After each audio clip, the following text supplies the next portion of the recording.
Oke sahabatku, kita pagi ini kita jalan-jalan di daerah Jakabareng sahabatku, penanaman padi terapung sahabatku. Seperti ini sahabatku. Tanamannya sahabatku. Itu yang sudah berhasil sahabatku, sana sahabatku.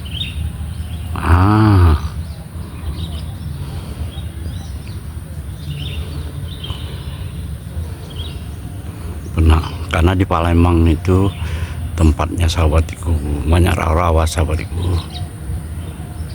Jadi kebetulan sekarang di diuji coba dulu sahabatku. Nyatanya berhasil sahabatku. Sahabatku.